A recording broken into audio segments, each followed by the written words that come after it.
네, 안녕하세요. 네.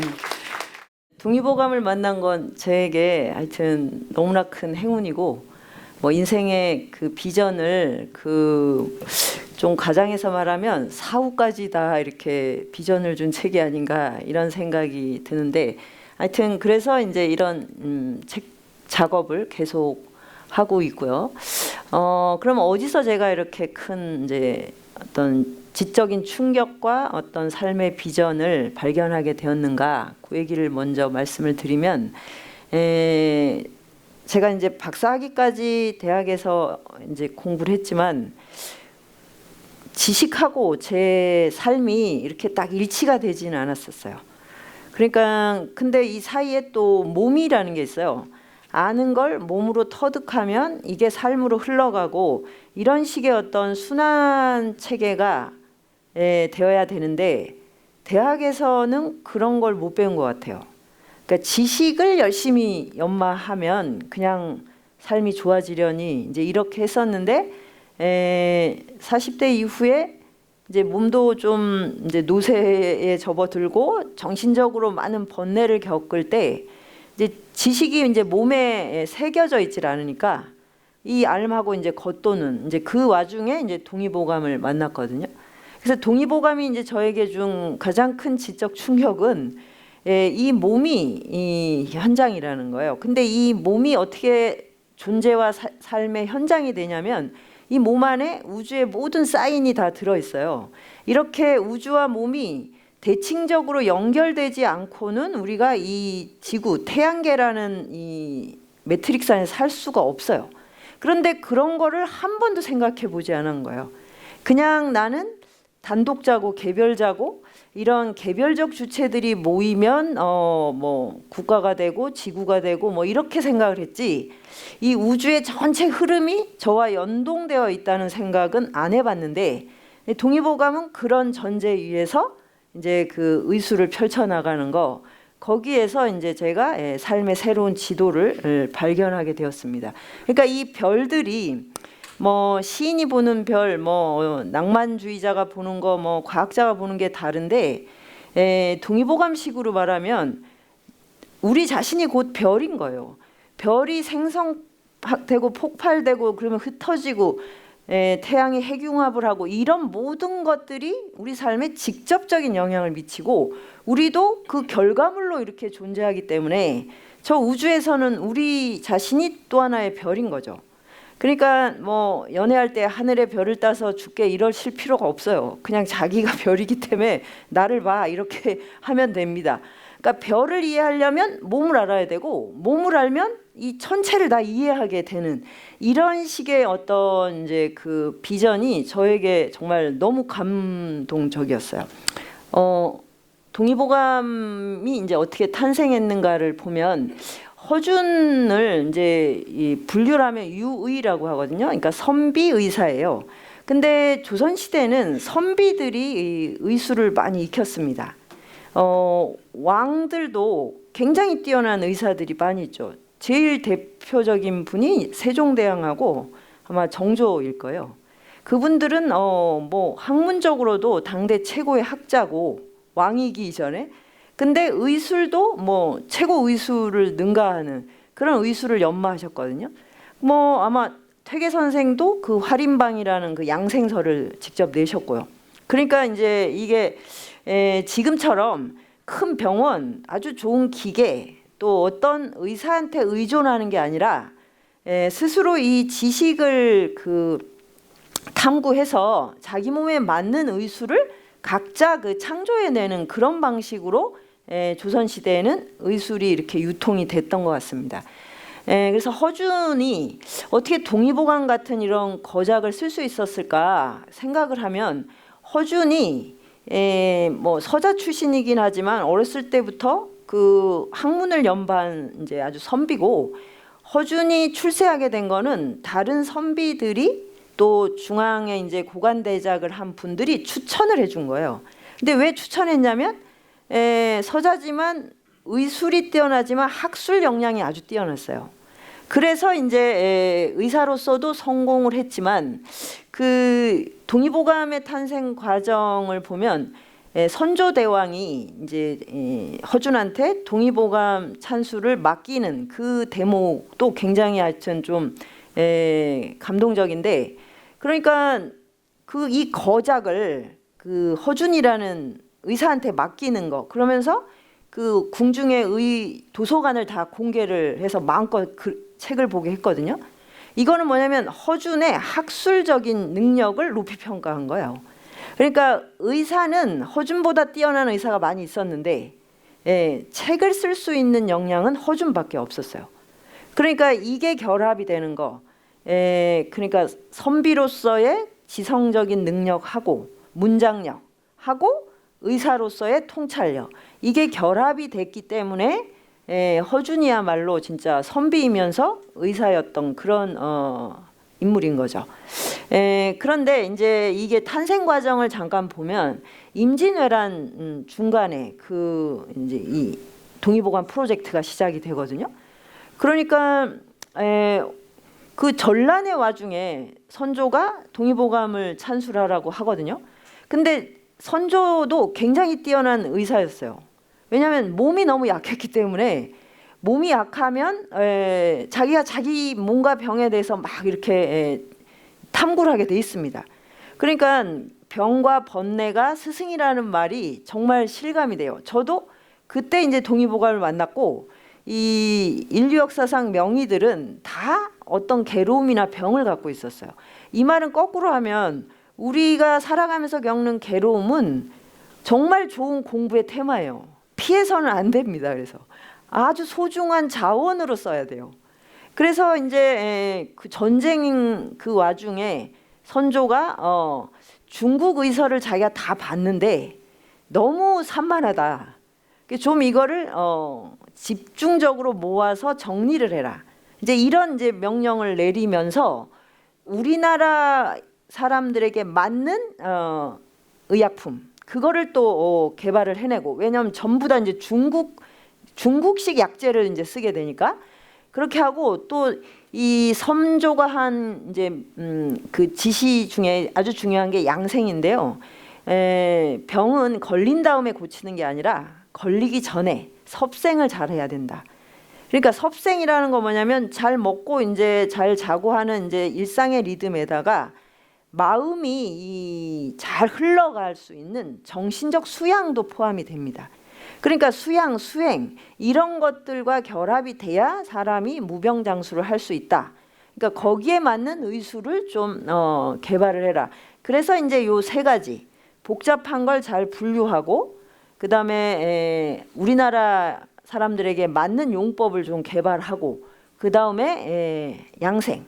그러니까 병이 들어서 의서를 보는 건 위생이죠. 병을 막기 위한 거니까. 우리 시대는 다 그래요. 병에 걸려야 병원에 가죠. 그런데 이 동의보감은 양생, 타고난 나의 생명적 자원을 잘 고양시켜서 내 잠재력을 펼치고, 그래서 무병장수로 가게 하는 이런 양생술이거든요. 그래서 이제 이 세 개의 키워드를 줬는데, 그 허준이 선조 대왕이 내린 명령보다 훨씬 더 훌륭하게 수행을 했어요. 제가 보기에는 정말 황제내경은 중국 최고의 그 의서고, 뭐 5,000년 전인지 얼마인지 알 수도 없을 만큼 오래된 건데, 그 고전에서 금나라 원나라 시대의 사대가, 이게 이제 굉장히 이제 중국 의학사에서 중요한 분들이거든요. 이분들 의서까지 다 망라해서 동양 의학사를 집대성한 겁니다. 그런데 중국에는 이런 의서가 없어요. 그래서 이제 중국은 너무 땅이 크니까 남쪽은 남의, 북쪽은 북의, 이렇게 해서 이제 체질과 뭐 기후 이런 게 다른 데서 오는 의술을 따로 발전시켰거든요. 그러니까 우리는 동쪽에 있으니까 동의, 이렇게 해서 아주 독자성을 그 부각을 한 게 동의고, 동의라는 이 제목이고, 보감은 이 책을 이렇게 보면 자기 병의 기흉, 뭐 생사, 뭐 그 모든 흐름을 다 스스로 파악할 수 있다. 그러니까 의사에게 주는 책이기도 하지만 환자들이 스스로 자기 병을 치료하는 길을 열 수 있도록 이렇게 그 저술된 그런 의서입니다. 그게 이제 보감이거든요. 그래서 하여튼 이제 그 허주는 자기가 이 모든 걸 만들어내지 않은 거는 분명해요. 있는 거를 다 이제 총정리하면서 재분류했으니까. 그런데 이 의서를 편찬할 때 그 마음을 보면 정말 거기에 의사란 무엇인가, 그리고 환자 입장에서는 우리가 질병을 어떻게 대해야 되는가, 그리고 궁극적으로는 이 질병을 끝없이 앓고 가야 되는 인간이 무엇인가에 대한 질문이 담겨 있는 그런 점에선 자연 철학이라고 저는 생각이 됩니다. 그래서 이제 이게 기존에 나온 모든 자원을 집대성하면서 자기가 독창적으로 분류를 했기 때문에 제가 거인의 무등을 탄 자연 철학자다, 이런 이제 명칭을 붙인 거죠. 그러면 그 아주 너무너무 재밌는 얘기들이 많이 있지만 이제 핵심적인 걸 찾으면 동의보감의 첫 번째 챕터는 정기신이에요.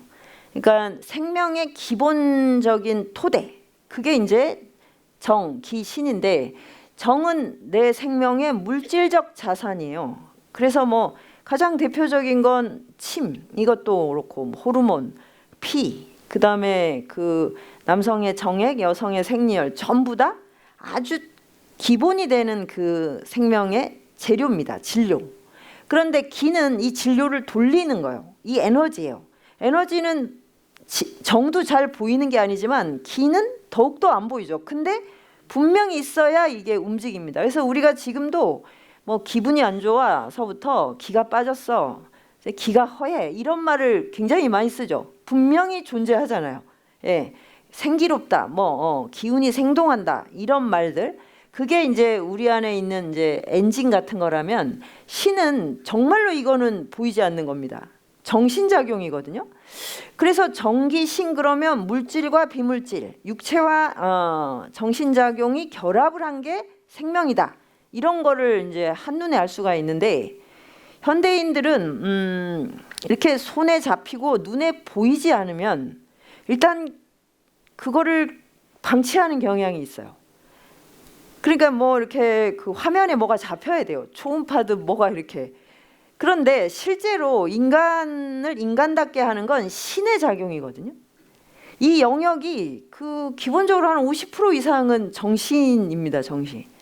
근데 이 부분을 풍요롭게 하고, 그 다음에 이 부분을 정말 그 충만하게 하는 그 영역에 어떤 문화나 그 뭐 사회 정치 경제학적 배려가 너무 없어요. 그래서 교육도 뭘 공부를 하면 다 눈에 보이는 걸 잡는 거라고 생각을 해요. 근데 제일 중요한 건 내 정신이 충만해지는 거거든요. 근데 이거는 아주 리얼한 건데 뭐 요거라고 이렇게 보여줄 수는 없어요. 근데 분명히 작용하거든요. 그래서 이 신이 작용을 안 할 때 우리가 정신줄 놨다고 얘기하는, 그리고 유체이탈 상태다. 요즘 뭐 대학생들은 기본적으로 이 몸하고 정신이 분리된 것 같은 신체가 되게 많거든요. 그러니까 저 부분을 굉장히 도외시한다는 게 제가 우리 시대의 가장 큰 문제가 아닌가, 그런 생각이 들어요. 근데 실제로 그래서 많은 정신적 질병을 앓고 있잖아요. 뭐 우울증, 뭐 공황장애니, 그다음에 뭐 망상장애, 뭐 이런 것들이 정신의 병인데 실제로 잡을 수가 없어요. 근데 그런 병들이 많아진 가장 큰 이유는 저 영역을 너무너무 배려하지 않는 이런 사회적인 그 어떤 배치 때문이 아닌가, 그런 생각이 듭니다. 그래서 하여튼 이게 이제 내 안에 있는 자연이에요. 왜냐하면 우주도 바로 저 작용으로 움직이고, 그게 인간에게 오면 인간이 정기신을 활용해서 나라고 하는 존재성을 만들거든요. 그 다음에 이제 그런 것이 여기 이렇게 이제 요게 이제 일종의 장부도고 뭐 해부도인데, 저게 이제 정기신이 잘 움직일 때 이제 요런 신체가 된다. 팔다리도 없지만 생명 활동에는 아무 지장이 없는 신체의 모습이에요. 그리고 여기 이제 배꼽 부분에 있는 이 주름, 이거는 무슨 뜻이냐면 숨 쉬고 있다는 뜻이에요. 그러니까 숨 쉬고 있는 살아있는 신체라는 거예요. 중요한 거. 근데 우리가 그 서양 해부도는 이렇게 완전히 그냥 그 뭡니까? 생명이 딱 멈춘 상태에 그거를 이제 몸을 이렇게 해부한 거잖아요. 살아 있으려면 이렇게 정기신이 순환을 해야 된다. 이제 요게 이제 동의보감이 말하는 핵심입니다. 그래서 정의 경우에는 신장이 주로 주관을 합니다. 신장. 그래서 신장이 사람 그 신체에서 생명의 뭐 배후 조종자라고 할 수 있어요. 그 신장이 튼튼하려면 어떻게 해야 되겠습니까? 이 허리가 똑바로 이렇게 서 있어야 돼요. 그러니까 이 뼈로 허리 뼈로 나오거든요. 제가 중고등학교에서 강의하다가 너무 이제 이렇게 몸들이 늘어져 있어요. 그래서 그렇게 그 허리를 안 세우면 정력이 약해진다 그러면 다 똑바로 앉아요. 남학생들은 그게 아주 그냥 귀에 쏙 들어오는 말인 것 같아요. 네, 갑자기 그냥 막 그 허리를 고추 세우면서 자기 등을 막 어루만집니다. 근데 실제로 정은 이 뼈, 등뼈에서 시작이 되는 거예요. 저 정이 이 뼈를 타고 골수로 가서 뇌수를 만들고, 그래야 또 뇌가 아주 그 생동감 있게 움직이는, 사실 이게 창조성의 핵심이거든요. 여기에 저 정이 올라오지 않으면 창조성은 불가능합니다. 그런데 그게 이제 정력, 그러면 생명을 낳는 기본적인 어떤 진료와 연결되어 있다는 거, 이게 아주 흥미로운 거죠. 그래서 그 에로스의 산실인데 거기에서 생명의 다른 창조 활동도 가능한 게 신장의 정이에요. 그러면 기는 폐가 주관하기 때문에 폐는 외부와 계속 교감하는 거예요. 그러면 우리가 저 사람이 기운이 참 좋아, 이거는 폐기가 있어, 청년들은 폐기가 있어야 돼 라고 할 때 외부와 아주 능동적으로 소통을 할 때 그렇게 말합니다. 그러면 정도 고갈이 돼 있고 기도 약하면 어떻게 됐어요? 제일 먼저 외부와 소통이 안 되죠. 교감이 안 되죠. 지금 이제 젊은이들한테 가장 큰 문제가 저는 이 교감 능력의 부재인 것 같아요. 이 사이버 공간에서 주로 활동을 하다 보니까 신체적으로 이 정하고 기를 순환시키는데 아주 허약합니다. 그런데 그렇게 하는 것이 왜 그러냐면 뭐 스마트폰 때문이고 뭐 다른 이제 문명의 이기 때문이다도 맞지만, 기본적으로 나를 편리하게 하고 나를 이익을 주는 것 외에는 삶에 별로 가치가 없어라고 생각하는 신의 때 작용 때문이에요. 그러니까 우리가 스마트폰이 많아지고 4차 혁명이 와서 뭐 인공지능이 오면, 그러면 우리는 육체 노동에서 벗어나잖아요. 그럼 우리는 정신적 자유를 누리면 되겠다라고 생각을 하면 좋은데, 그게 아니라 내 걸 뺏어갈지도 몰라, 이렇게 생각하니까 기계 문명이 발달하는 게 두려운 거죠. 그게 두렵다는 건 뭐냐면 내가 가진 정신적 잠재력이 얼마나 대단한 건지를 전혀 모른다는 뜻입니다. 그게 신의 작용, 이건 심장이거든요. 심장이 주관을 하는데 심장에 있는 것만도 아니고 몸 전체에 다 있는 거예요, 기본적으로. 그래서 신은 뭐 어떻게 보면 인생의 비전이라고도 할 수 있고, 뭐 그 자기의 존재에 대한 지적인 탐구일 수도 있고, 뭐 이성일 수도 있고 다 있는데, 하여튼 그런 영역, 그런 것이 삶에 얼마나 중요한 것인가를 깨닫는 순간 신이 왕성해집니다. 근데 저 부분을 도외시해버리면, 그러면 내가 왜 그 불편하게 타인과 교감을 해야 돼? 왜 내가 뭐 허리를 세우고 막 눈동자에 힘을 주고 왜 이래야 돼? 이렇게 생각을 하면 정과 기도 같이 흐트러집니다. 그래서 지금 정기신이 같이 붕괴되는데, 저는 가장 큰 이유가 이 신의 문제, 인간이 얼마나 정신적 존재인가에 대한 자각이 없어서 이게 아닐까, 이런 이제 생각이 드는 거죠. 그래서 하여튼 동의보감에는 요런 이제 정기신이라는 생명의 토대를 바탕으로 해서 정말 너무너무 무궁무진한 이 병과 신체 이야기가 막 펼쳐집니다. 그 이야기는 정말 뭐 밤새 1년 내내 해도 모자랄 만큼 많은데, 이 이야기들의 이제 그 결론은 이제 뭐냐면 요거죠. 수승화강. 그러니까 아까 그 신양장부도에서 봤듯이 이 신장의 정, 이거는 물이고 심장의 불, 이게 이렇게 순환을 할 수 있는 그런 이제 소통의 신체가 돼야 질병, 타고난 질병에서 벗어날 수 있고, 그 다음에 습관이 이렇게 불통의 상태로 되지 않게 자기를 계속 이렇게 움직이게 할 수가 있고, 그 다음에 타인과 교감을 하게 되고, 그런 사람은 그럴 때 비로소 이제 리더십이나 대기만성 같은 이런 이제 새로운 어떤 존재, 이런 것의 탄생이 가능하다, 이런 의미입니다. 그러니까 양생술이라는 게 그냥 건강하고 무병장수하는 거다 이렇게 생각하면 아주 협소해지는데, 무병장수를 하기 위해서는, 무병장수를 한다는 것에는 이런 식의 철학적, 사회적, 정치경제학적인 테마가 밑에 이렇게 전제되어 있다는 거, 이런 점을 제가 이제 발견하게 되어서 그와 관련한 이제 여러 가지 작업을 하게 됐습니다. 예, 이상으로 마치겠습니다.